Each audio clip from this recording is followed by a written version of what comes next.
백훈종의 전지적 비트코인 시점. 여러분 반갑습니다.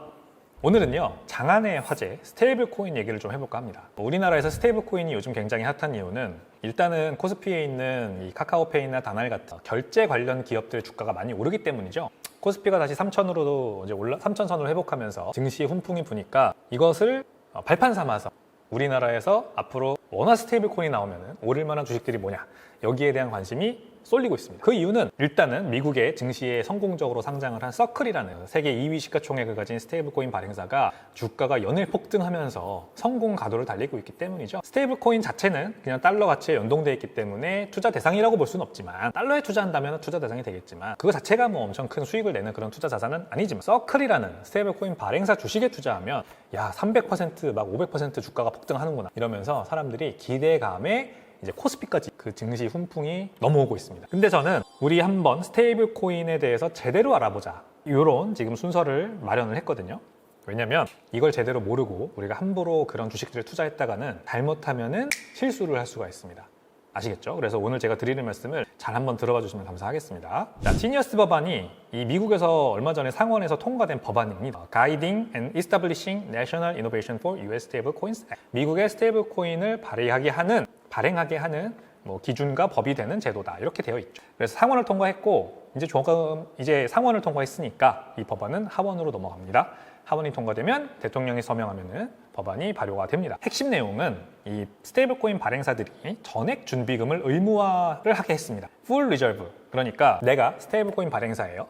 스테이블코인을 100달러어치를 발행할 거면 100달러어치의 담보를 가져야 된다. 그게 바로 전액 준비금, Full Reserve 제도입니다. 은행은 Partial Reserve죠.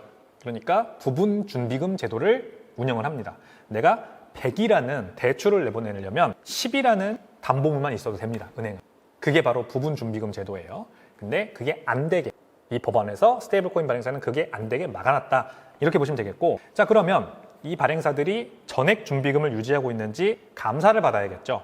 그래서 매월 monthly audit, 매월 외부 감사를 받아라 라는 것도 강제를 해놨고요. 그 다음에 자금 세탁 방지 규정 준수 필수. 스테이블 코인은 블록체인을 통해서 전 세계를 막 국경에 제한 없이 돌아다니다 보니까 공중 테러 자금이라든지 테러나 아니면 자금 세탁 관련된 자금들이 스테이블 코인을 통해 들어와서 세탁될 수 있다, 이럴 수 있잖아요. 그러니까 누가 이거를 사서 매매하고 거래하고 발행하고 하는지를 전부 발행사 차원에서 강하게 모니터를 해라, 자금 세탁 방지 규정을 준수해라 라고 필수를 해놨습니다. 자, 그 다음에 발행자를 확대했다. 은행과 핀테크, 대형 소매 기업도 스테이블코인 발행할 수 있다. 단 비금융 기술 기업은 직접 발행 불가하다. 대표적으로 뭐 애플, 아마존, 메타, 기타 등등 우리가 잘 아는 IT 기업들이 되겠죠. 이런 곳들은 규제된 금융기관과 파트너십을 해서 발행해라 라고 했습니다. 뭐라 그럴까요? 금산분리를 약간 일부러 이렇게 유도한 것 같다는 생각이 듭니다. 이런 거대 빅테크 IT 기업들이 자체적으로 스테이블코인 발행하면 자연스럽게 은행업을 약간 같이 하는 느낌이 들기 때문에 안 된다, 직접 발행하지 말고 은행들을 껴서 이 파트너십을 맺은 다음에 은행을 통해서 발행해라 라고 한 거예요. 정치적인 쟁점이 있었습니다. 이거를 발의한 빌 해거티 의원이 야, 이 법안이 이렇게 오래 걸릴지 몰랐다라고 엄청 한숨을 쉬었어요. 원래 제일 쉽게 통과될 거라고 생각했대요. 근데 왜 이렇게 상원 통과가 오래 걸렸냐? 민주당이 막은 겁니다. 왜냐하면 대통령의 이익충돌 금지 조항이 없다, 대통령의 이익충돌 금지 조항을 넣어라, 이렇게 우기는 바람에 오래 걸렸는데 결국에는 이게 불발돼서 그냥 대통령 조항 없이 바로 통과가 됐습니다. 트럼프 대통령은 2024년에만 5,700만 달러의 토큰 매출 수익을 거뒀다고 합니다. 월드 리버티 파이낸셜, 거기에 트럼프 밈코인까지 발행하면서 5,700만 달러라는 큰 수익을 얻었기 때문에 야, 스테이블 코인까지 발행하게 하면은 이제 미국에서 합법적으로 트럼프 대통령과 그 일가가 너무 큰 수혜를 가져가지 않겠냐. 이 트럼프 대통령 일가는 참고로 자체 스테이블 코인도 발행하려고 하죠. 그래서 안 된다 이랬는데 결국 그냥 통과가 됐고, 최종안은 의회 및 의원 및 그 가족의 이해 충돌만 금지를 시켰다고 합니다. 자, 그래서 시장 영향은 미국 스테이블코인 시장이 향후 수년 내 2조 달러 규모로 성장할 거로 예상이 되고요. 지금은 9천억 달러 규모인데 2조 달러 규모로 성장 2배 이상 할 거다 예상이 되고요. 아마존, 월마트 등 스테이블코인 기반 결제 시스템을 검토하고 있다, 이미 발표를 했습니다. 결제 인프라와 금융 네트워크에 아주 구조적인 변화가 예고가 됩니다. 왜냐하면 사람들이 이제 더 이상 비자 네트워크나 비자 마스터카드 네트워크나 아니면 은행 결제, 은행망을 통한 어떤 페이 서비스를 통한 결제나 이런 것들을 더 이상 활용하지 않고 그냥 스테이블 코인을 블록체인 위에서 서로 주고받으면서 결제를 할 가능성이 아주 높아졌기 때문이죠. 그래서 법안 통과는 아마 하원에서도 될 것 같다, 이렇게 지금 의견이 아주 지배적입니다. 왜냐하면 트럼프 대통령이 굉장히 세게 밀고 있고, 이거를 상원에서도 68대 30이라는 압도적인 비율로 통과가 됐기 때문에 마찬가지로 공화당 우세인 하원에서도 통과될 거로 보는데, 또 하원에는 자체 스테이블코인 법안이 있어요. 이 스테이블이라는 이름을 가지고 있는 자체 법안이 있어요. 그래서 이 지니어스 액트와 스테이블 액트가 조율이 돼서 합쳐져야 됩니다.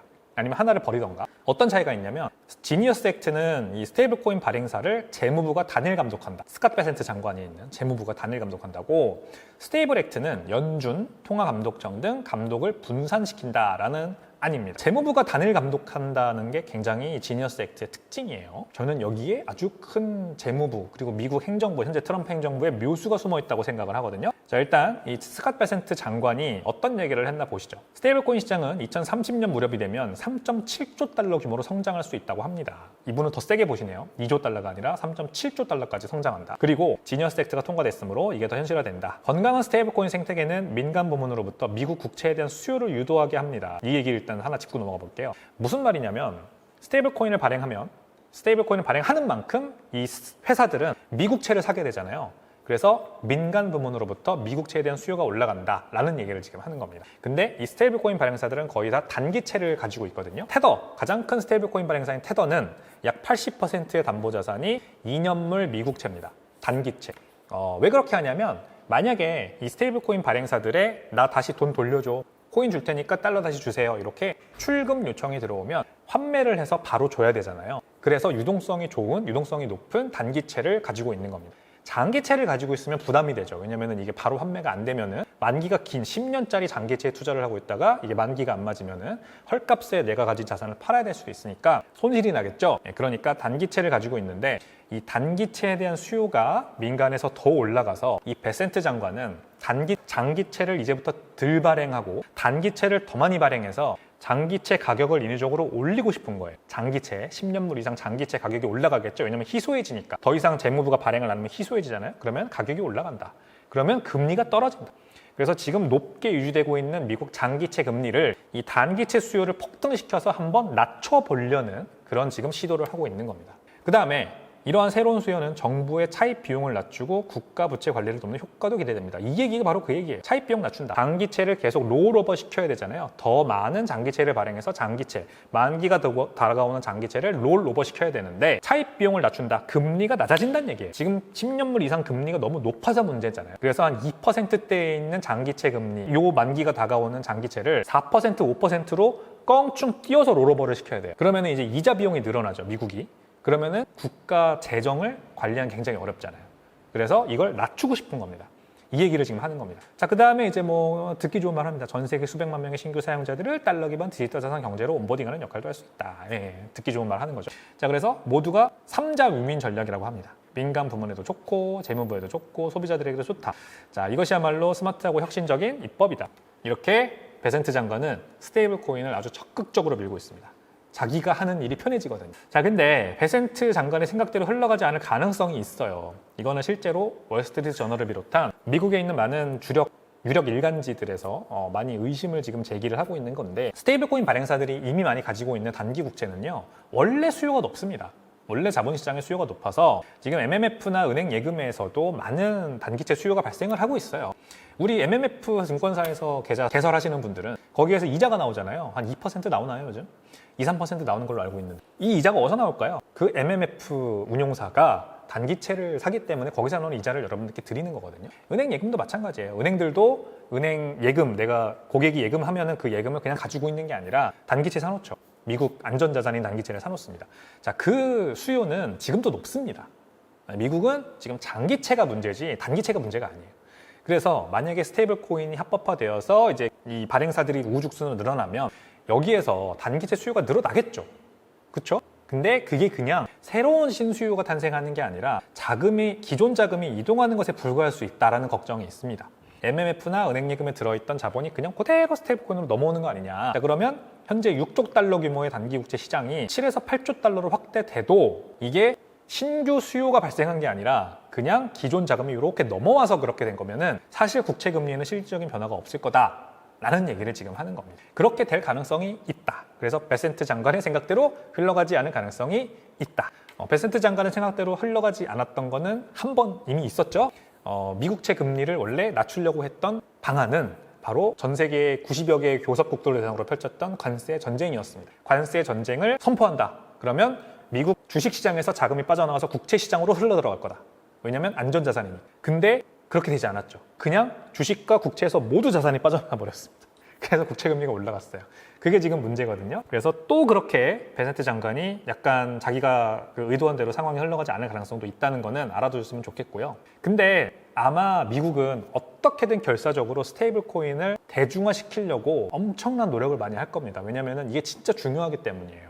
미국은 그냥 장기 국채 금리 좀 낮춰가지고 재발행해야 되겠다. 이 정도 지금 수준이 아닙니다. 이 국가의 명운이 사실 걸려있는 문제예요. 미국의 재정 적자, 국가 부채가 늘어나는 속도가 너무 가팔라요, 지금. 그래서 36.1조 달러에 원래 한번 그 정부 부채 한도가 걸려 있었는데 이걸 한번 걷어가지고 37조까지 지금 늘어났거든요. 37조에 또 막혔어요. 그러니까 이제 또 원 빅 뷰티풀 빌이라는 거를 통해서 트럼프 대통령이 요거를 5조 달러 더 늘리려고 하죠. 42조까지 늘리려고 합니다. 42조 달러까지. 42조 달러까지 늘리면 또 그만큼 올라갈 거예요. 왜냐면 계속해서 미국은 적자 재정 2조 달러, 그 다음에 매년 발생하는 적자 재정 2조 달러, 그 다음 매년 발생하는 이자 비용 1.3조 달러, 3.3조 달러라는 적자 재정을 국채를 계속해서 발행을 해야 됩니다. 그리고 이자 비용은 더 늘어나고 적자 재정은 더 늘어나는 구조이기 때문에 이제 매년 3.3조 달러가 아니라 매년 3.5조, 3.7조 막 이렇게 계속 늘어날 거란 말이에요. 국채 발행량이. 그렇게 되면은 이게 더 가파르게 될 거고 결국 이 수요, 새로 발행되는 국채에 대한 수요를 어떻게든 달러를 전 세계로 더 많이 뿌려서 이 수요를 여기서 발생시키려고 할 겁니다. 자, 그렇기 때문에 아주 결사적으로 스테이블 코인, 달러 기반 스테이블 코인의 전 세계 확산을 밀어붙일 거다. 그도 그럴만 한 게 이거 보십시오. 2017년부터 24년 말까지 달러 스테이블 코인의 시가총액이 늘어나는 추이를 보세요, 여러분. 사실 엄청난 속도긴 합니다. 2천억 달러군요. 2천억 달러. 전 세계 이제 달러 기반 스테이블 코인 시가총액이 2024년 말 기준 2천억 달러 아닌가? 10억, 100억, 1000억 맞네. 2천억 달러입니다. 그리고 달러의 M2, 달러의 머니 서플라이, 달러 유동성에서 차지하는 비중이 벌써 1%가 넘었습니다. 조만간 1.2%까지 이렇게 올라갈 것으로 보이죠. 추세적으로 보면. 이 성장 속도를 보건대 야, 이거 엄청나다. 달러 기반 경제가 그러면 스테이블 코인을 통해서 전 세계에서 커질 수가 있겠구나라고 생각할 수밖에 없겠죠. 실제로 우리나라에서도 이 리닷페이라는 홍콩 기반 핀테크 회사가 발행한 카드를 가지고 그 카드를 가지고 들어온 관광객이나 그걸 발급받은 내국인이 그냥 US 스테이블 코인을 거기에 충전해서 결제를 하고 돌아다닌다는 거 아니에요. 그러니까 이제 전 세계에 있는 모든 주요 선진국들의 달러 기반 순환 경제가 만들어지게 하고 사람들이 거기서 달러만 소비하게 할 수 있겠구나, 이런 생각이 들 수가 있는 겁니다. 이게 아주 베센트 장관 입장에서 봤을 때는 먹음직스러운, 사실상 하나의 먹임직스러운 한 먹잇감이 여기 이제 스테이블 코인에 딱 만들어지고 있는 거죠. 자, 그리고 이 글로벌 유동성이 다시 2008년 수준까지 지금 상승했습니다. 여기가 2008년이거든요. 이 전에 이렇게 욱 늘고 있었겠죠. 글로벌 유동성입니다. 욱 늘고 있다가 2008년, 2009년 이렇게 금융위기 겪으면서 쭉 줄어들었다가 쑥 다시 늘고 있다가 코로나 때 훅 줄고 지금 이제 다시 올라가고 있습니다. 이 글로벌 유동성이 다시 늘어난다는 건 무슨 말이냐면 미국뿐만이 아니라 전 세계에 있는 모든 정부들이 다시 돈을 풀고 있다는 얘기입니다. 어떻게든 그게 이제 뭐 본원 통화를 늘리는 방식이든 광의 통화를 어떻게 은행이 그 대출을 늘려서 늘려나가는 방식이든 이미 미국은 아직까지는 그렇지 않아요. 적극적으로 양적 완화를 하지 않고 있는데 유럽이나 중국이나 다른 선진국들은 이미 경기 침체가 너무 세게 오고 인플레이션이 너무 세서 이미 돈을 많이 풀고 있는 지금 기조로 가고 있어요. 그래서 이미 글로벌 리퀴디티가 이렇게 늘고 있습니다. 미국도 결국 따라갈 거예요. 미국도 따라갈 수밖에 없습니다. 이거는 어떤 뭐 예측이나 이런 게 아니라 거의 수학적으로 이럴 수밖에 없는 거예요. 미국도 계속해서 GDP 성장을 이끌려면 부채 규모를 키워야 되는데 지금은 이제 인플레이션을 잡는다는 명목으로 사실상 부채 규모를 늘리지 않고 있죠. 연준의 대체제조표가 늘어나지 않고 있죠. 근데 이거를 결국 늘려야 될 겁니다. 왜냐하면 계속 그렇게 정부가 많은 국채를 발행하고 국채를 사주는 수요가 여기서 잘 발생하지 않으면 연준이 사줘야 되고 그러면 연준의 대체제조표를 늘려야 되기 때문에 다시 양적 완화로 갈 건데 이런 상황을 벗어날 수 없기 때문에 결국 여기에서라도 여기는 이제 스테이블 코인입니다. 이 디지털 경제에서라도 달러 수요를 좀 늘려봐라 하는 미국의 엄청난 압박이 있을 겁니다. 아마 굉장히 세게 각국 정부들에 주문할 수도 있을 것 같아요. 달러 기반 스테이블 코인 막지 마, 니네. 왜 막아? 이거 그냥 사람들이 편하게 결제하게 해. 막 이렇게 어떻게 보면 윽박지를 수도 있습니다. 자, 그리고 우리가 이 얘기를 안 할 수가 없죠. 자, 그래서 달러 유동성이 늘어나고 스테이블 코인의 활용성이 점점 전 세계적으로 늘어나고 뭐 그래서 어쩌라는 거냐? 그러면 서클 주식에 투자하면 되나요? 아닙니다. 그러란 얘기가 아니라요. 이 차트를 보십시오. 글로벌 M2와 비트코인 가격의 상관관계가 정확히 12주, 12주의 이 선행 12주의 격차를 두고 똑같이 따라가고 있습니다. 글로벌 M2가 느름 올라가면은 12주의 격차를 두고 비트코인 따라 올라요. 거의 비슷하게 비일비재하게 그런 지금 반복되는 패턴이 여기 보여집니다. 2023년부터 이렇게 보면요. 이 글로벌 M2는 참고로 이 마이클 하웰이라고 하는 아주 저명한 거시경제 분석가가 정말 복잡한 여러 가지 글로벌 M2가 늘어날 수 있는 요소들을 다 여기 첨가를 해서 만들어낸 차트거든요. 글로벌 M2라고 하면 그냥 뭐 미국의 그 광의 통화만 늘어나는 것만 생각하시면 안 됩니다, 여러분. 전 세계적으로 어떤 식으로 은행이 신용을 창출하는지를 아주 복잡한 수식을 통해서 다 이렇게 계산을 한 그 글로벌 M2를 지금 제가 차트를 가져온 거예요. 마이클 하월이라고 하는 아주 유명한 분입니다, 요즘. 그분의 글로벌 M2 상승 지금 추이와 그 다음에 비트코인의 가격 상관성이 상당히 높다라는 거는 결국 앞으로 피할 수 없는 이 미국의 머니 프린팅, 화폐를 계속 찍어서 경제 성장과 이 금융 시스템 안정을 유지해야만 하는 미국의 운명에 그 가장 수혜를 입는 거는 결국 비트코인이라는 걸 보여주는 겁니다. 그래요. 그 중간에 서클 주가도 오를 수 있어요. 큰 수혜를 받을 수 있죠. 그리고 국내에도 만약에 그 물결이 넘어온다면 몇몇 주식들은 올라갈 수 있을 것 같습니다. 근데 첫 번째로 일단 여러분 생각을 해보세요. 이 글로벌 M2가 늘어난다는 거는 상대적으로 통화 가치가 떨어진다는 걸 의미하는 거거든요. 그만큼 돈이 예를 들어 9% 풀리면 통화 가치가 9% 떨어지는 건데 주가가 9% 오른다고 해서 정말 주가가 9% 오른 건가요? 미국 주식이 9% 올랐다. 서클 주식이 9% 올랐다. 그러면은 똔똔이죠, 사실상. 달러 가치가 9% 내려갔으니까. 마찬가지로 우리나라도 원화 가치가 9% 내려갔는데 사실상 우리나라는 근데 미국보다 돈을 더 풀어야 돼요. 어쩔 수 없어요. 그거는 뭐 달러라는 기축통화 세상에 살고 있는 우리나라는 어쩔 수가 없는 운명입니다. 그러니까 달러가 더 풀리면 우리나라 원화는 더 풀려야 되는데 그 안에서 원화 자산의 표시 가격은 뭐 올라갈 수 있지만 사실상 실질 가격은 떨어지는 거거든요. 자, 이 상황에서 우리가 더 좋은 사실상 그 인플레이션 해지와 자산 가치 보존과 수익을 내기 위해서는 비트코인만 한 게 없어요. 따라 올라가니까. 글로벌 M2가 따라 올라가면은 따라 올라가는 겁니다. 자, 그래서 누군가 저한테 비트코인 가격이 왜 올라요? 비트코인의 수익은 어디서 나나요? 이 거위가 물어보죠. Where does the yield come from? 수익은 어디서 나는 거니? 수익은 어디서 나는 거냐고? 라고 하자 이분이 이제 몸소 보여줍니다. 여기서 나오는 거야, 수익은. 그렇습니다. 화폐 발행량이 증가하면 그 추가로 늘어난 화폐의 만큼의 수익을 쭉 빨아와서 비트코인의 가격에 딱 접목시키는 게 바로 비트코인입니다. 그러니까 우리는 비트코인을 많이 축적을 해놓고 있으면 알아서 이 비트코인, 내가 보유하고 있는 비트코인의 자산 가치가 올라가게 돼 있습니다. 수학적으로 그렇게 돼 있다라는 말씀을 드립니다. 여러분들이 그래서 이 스테이블 코인에 대해서 여러 가지 단기적인 시각으로 관련 알트코인과 관련 주식에 관심 가지시는 것 좋으나 그 끝에는 결국 비트코인이라는 걸 반드시 아셨으면 좋겠어요. 그래서 우리는 장기적인 안목으로 투자를 해야 됩니다. 우리 개인들은 펀드 매니저나 아니면 전문 투자자들하고는 조금 이제 보는 시각이 달라야 돼요. 그들은 어떤 트렌드가 왔다 그러면 그거를 딱 잡아야 되기 때문에 그런 주식들에 투자합니다.